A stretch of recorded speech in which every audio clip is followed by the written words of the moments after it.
Hey guys, it's Bob Ferngren and I'm back with another 8-minute video, and my videos hopefully are going to help cut down your learning curve. You see, I've been in network marketing now for 18 years and probably have a PhD in doing it wrong. But you know what I didn't do? I didn't quit. I'm not a quitter. And so because I'm not a quitter and I'm average or slightly above average intelligence, that means because I didn't quit and I was making mistakes, that I was learning and then I was applying the learning. So when you listen to someone like me who's got the experience, tremendously successful, not in the beginning, I was a mess. But you see, because I'm not a quitter, I was willing to learn, grow, become more, and eventually have tremendous success in network marketing.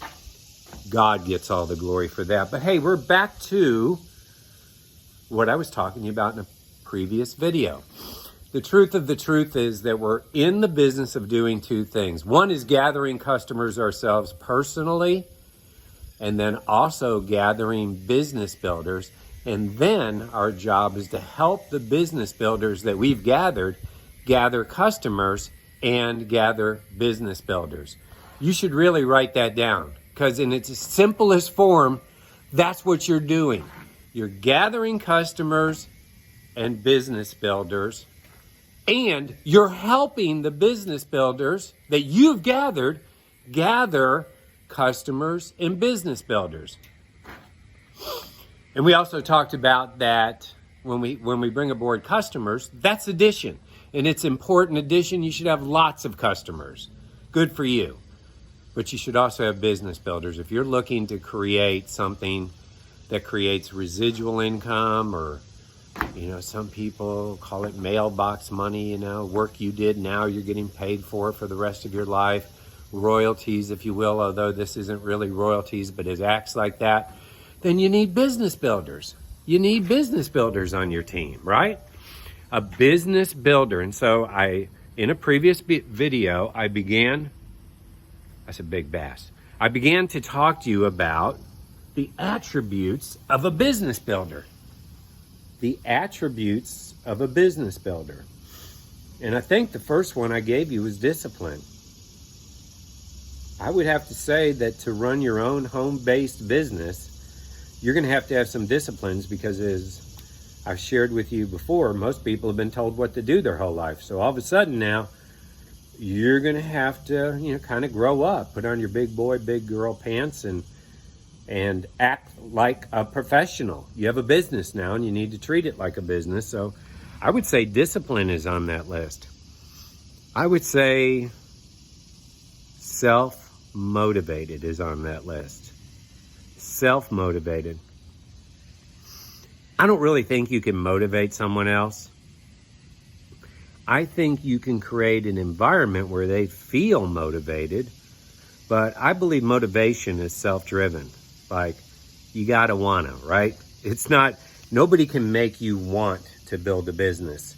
Just like no one can make you lose weight. Even though you know everything you need to do, if you're carrying 40 pounds of extra fat, then you know what to do, right? It's kind of obvious what you need to do. Like, stop stuffing your face. But nobody can make you do it. It's your own motivation. Well, it's the same thing in a business. You got to be self-motivated. There's no doubt about that. I would say they need to have some track record of success.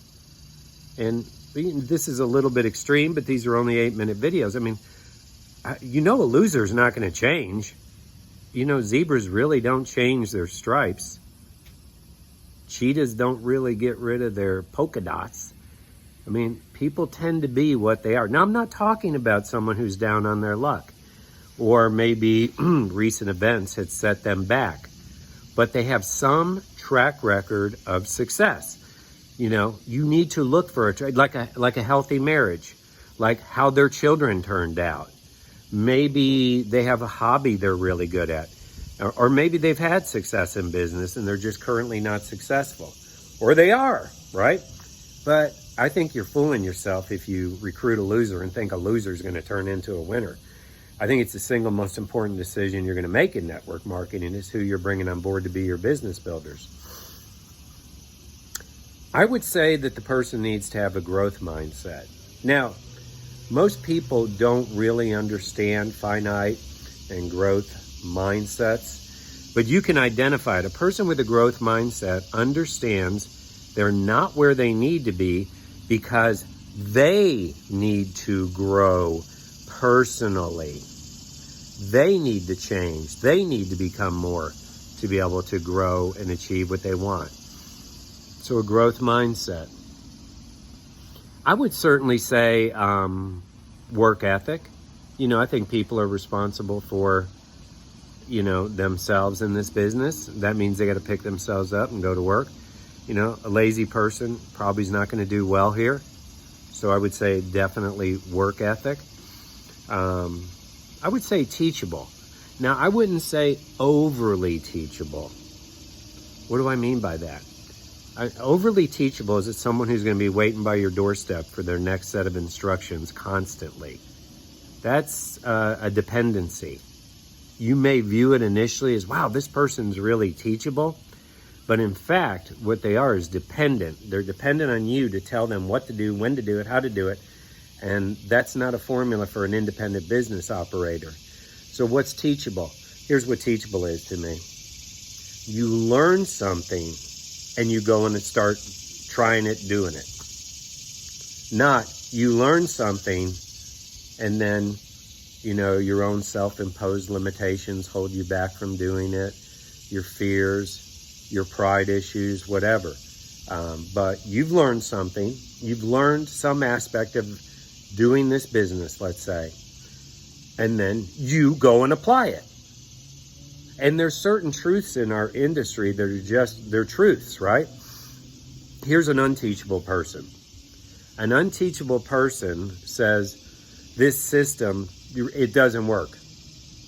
Well, wait a minute, it's working for the thousands of other people using it. But you don't know my people. I mean, my people don't want to have third-party credibility. My people don't want to do this. My people don't want to do that. That to me is a shut down, closed-minded person.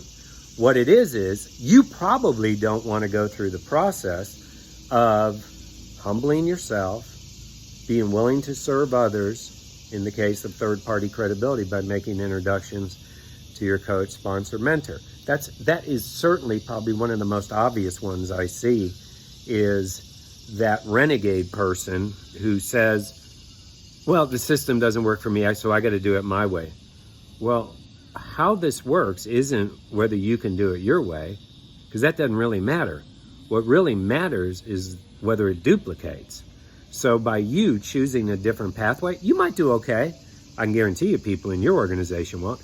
And by the way, I have lots of those kind of people on my team, and I love every one of them. I'm not mad at them, but that's a form of unteachability, unwilling to follow the system, because it isn't really about you. You may have influence to be able to recruit yourself, but if you don't follow the system, no one under you is going to follow the system, and now you've done them a horrible disservice, mostly because of your pride issues. So that's like helping you understand whether someone's teachable or not. Now, let's take a teachable person with third-party credibility. They don't do it their own way. They may come up with another way to do their introductions. They may prefer face-to-face. They may prefer phone.